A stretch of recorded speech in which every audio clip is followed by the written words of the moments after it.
Sahabat Tani, sebelumnya di channel ini kita sudah melakukan aktivasi IM4 di mana dengan sedikit IM4 yang diaktifasi ternyata dapat berkembang biak luar biasa.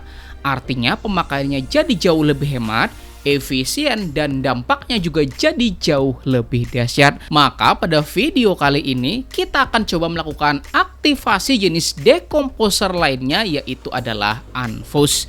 Jadi apakah dengan kita lakukan aktivasi juga maka mikroorganismenya dapat berkembang biak seperti IM4? Maka untuk menjawabnya, maka mari kita mulai setelah intro berikut ini. BAM!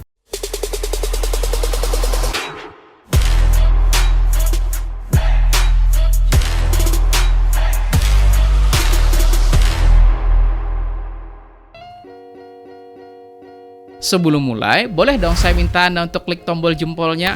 Mudah-mudahan ilmunya jadi makin berkah dan rezekinya jadi tambah banyak lagi. Amin. Sahabat Tani, lebih dari 50% biaya sarana produksi pertanian lebih banyak dihabiskan untuk pemupukan dan juga pengendalian hama penyakit. Itu sebabnya seandainya kita bisa mengirit pembelian tersebut, maka pasti beban produksi kita menjadi jauh lebih ringan lagi. Ini adalah Anfus, dan Anfus ini merupakan decomposer sekaligus fungisida hayati yang dapat menekan perkembangan patogen penyebab penyakit.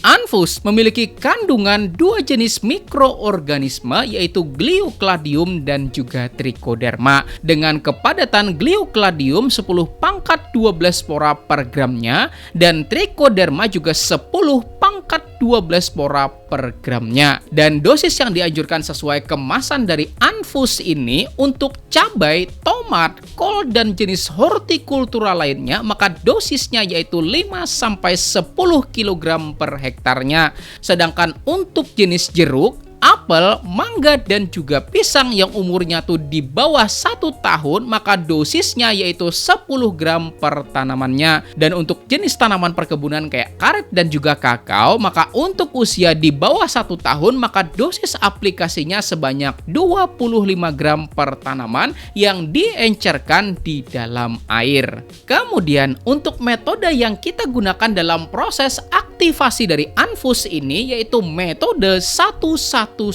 dan 18, di mana satu bagian adalah Anfus, satu bagian adalah gula atau molase, kemudian satu bagian lagi adalah karbohidratnya, baru 18 bagiannya adalah air. Maka mari kita mulai percobaannya.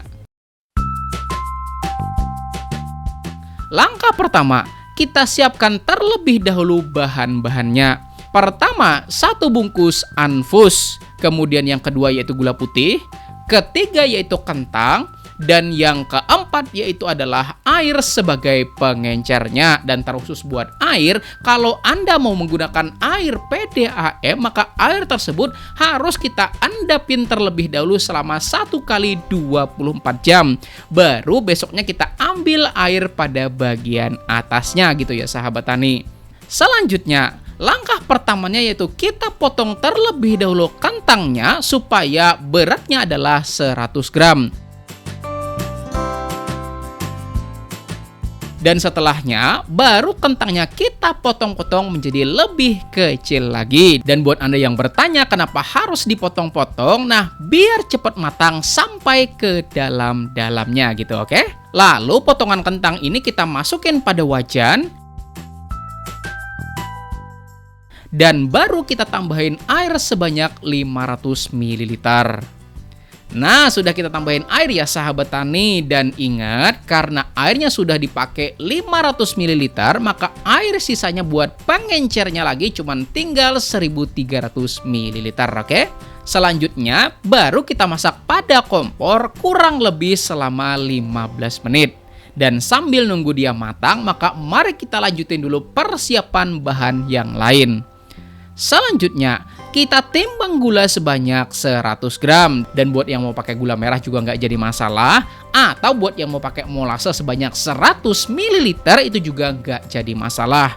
Tetapi karena memang di tempat kamu itu susah banget cari molase gitu ya sahabat tani, maka boleh aja kita pakainya yaitu gula putih, oke? Nah, sudah 100 gram ya sahabat tani. Kemudian ketika kita lihat ternyata kentangnya sudah mendidih, maka kita bisa kecilin api kompornya dan lanjutin masak lagi sampai total waktu pemasakannya yaitu kurang lebih 15 menit. Selanjutnya, kita siapkan ember wadah fermentasinya. Lalu kita tuangin air sebanyak 1300 ml. Nah, 500 ml pertama ya sahabat tani. Kemudian 500 ml yang kedua. Dan 300 ml yang ketiga. Nah, jadi totalnya adalah 1300 ml. Langkah selanjutnya, sembari kita menunggu kentangnya agak dingin, maka kita timbang dahulu anfusnya sebanyak 100 gram. Nah, jadi pas ya sahabat tani, angkanya adalah 100 gram. Lalu kita tuangin gula 100 gramnya pada air. Dan juga anfusnya kita tuangin ke dalam air juga. Selanjutnya, kentang yang sudah agak dingin beserta air-airnya, kemudian kita masukin ke dalam gelas blender. Dan usahakan ya sahabat tani, jangan sampai ada air yang tumpah pada saat kita menuang pada gelas blenderannya.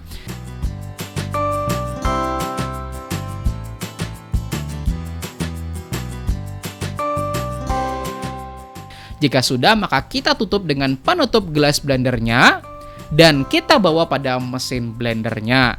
Dan kita lakukan pemblenderan selama kurang lebih 3-4 menit.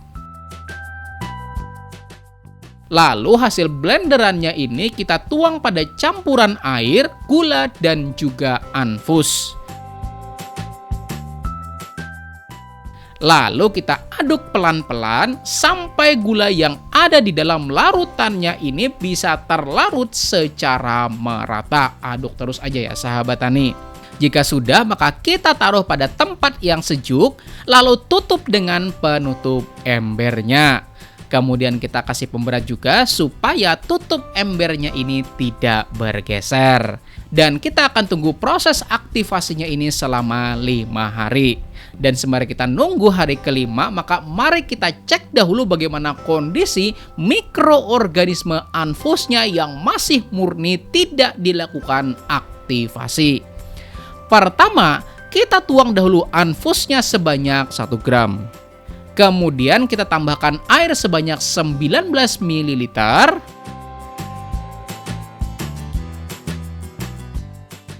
Jika sudah, maka kita aduk-aduk secara merata. Lalu kita diamin dahulu ya sahabat tani, kurang lebih selama 5 menit. Jika sudah, baru kita ambil sampelnya dan kita taruh pada preparat. Nah, jadi 1 tetes ya sahabat tani. Lalu kita tutup menggunakan deglas dan kita taruh pada mikroskop. Dan ternyata seperti inilah ya sahabat tani kondisi mikroorganismenya. Nah, jadi sebenarnya sahabat tani, kalau kita encerkan 1 gram anfus dengan 19 ml air, maka inilah kondisi yang sebenarnya. Dan mari kita lanjut pada anfus yang telah kita aktivasi. Hari kelima, dan mari kita cek bagaimana kondisi anfus aktivasinya. Wah, macam ada buih-buihnya ya sahabat tani. Wah, mantap. Dan kalau kita berkaca ya sahabat tani pada pembuatan JMS atau Jadam Microbial Solution, ketika larutan JMS yang kita fermentasikan ternyata mengeluarkan buih-buih, maka itu tandanya mikroorganismenya sudah berkembang biak dan juga aktif dan siap tempur buat kita aplikasikan pada lahan pertanian kita. Dan bagaimana dengan anfus aktif ini, maka mari kita ambil sampelnya ya sahabat tani dan langsung saja kita cek bagaimana kondisi mikroorganismenya. Pertama-tama kita siapkan dahulu preparatnya, lalu kita tetesin 1 tetes larutan anfusnya dan kita tutup dengan deglas dan kita taruh pada mikroskop. Dan hasilnya adalah duar, ini tuh lumayan banyak loh ya sahabat tani. Coba kita bandingin ya sahabat tani sama yang tanpa aktivasi. Beda banget loh ya sahabat tani. Artinya memang betul loh bahwa ketika kita lakukan aktivasi, ternyata selain bisa menghemat dan juga mengefisienkan penggunaannya, juga membuat mikroorganismenya jadi jauh lebih mantap lagi loh ya sahabat tani. Keren. Dan dari pengujian ini ya sahabat tani, mulai dari EM4 yang sudah kita lakukan aktivasi, kemudian sekarang adalah anfus, maka sementara bisa disimpulkan bahwa pada dasarnya jenis dekomposer itu sebaiknya kita lakukan aktivasi terlebih dahulu supaya pertama hemat dalam penggunaannya, dan yang kedua mikroorganismenya jadi siap tempur baik untuk merombak bahan organik menjadi unsur hara bermanfaat maupun untuk menyuburkan lahan pertanian kita. Mantap! Nah itu tadi ya sahabat tani pengujian kita dalam proses aktivasi anfus. Mudah-mudahan bermanfaat. Silahkan klik tombol jempolnya jika Anda sukai video ini dan bagikan kepada teman-teman Anda supaya makin banyak loh ya sahabat tani yang bisa menghemat dan mengefektifkan penggunaan bioaktivator. Dan di samping sini ada 2 video yang saya rekomendasikan untuk Anda pelajari. Insya Allah akan semakin membuat keilmuan Anda tambah banyak lagi. Saya Rizal Ansar, petani cerdas, pertanian maju jaya luar biasa. Saya akhiri dan ucapan wassalamualaikum warahmatullahi wabarakatuh.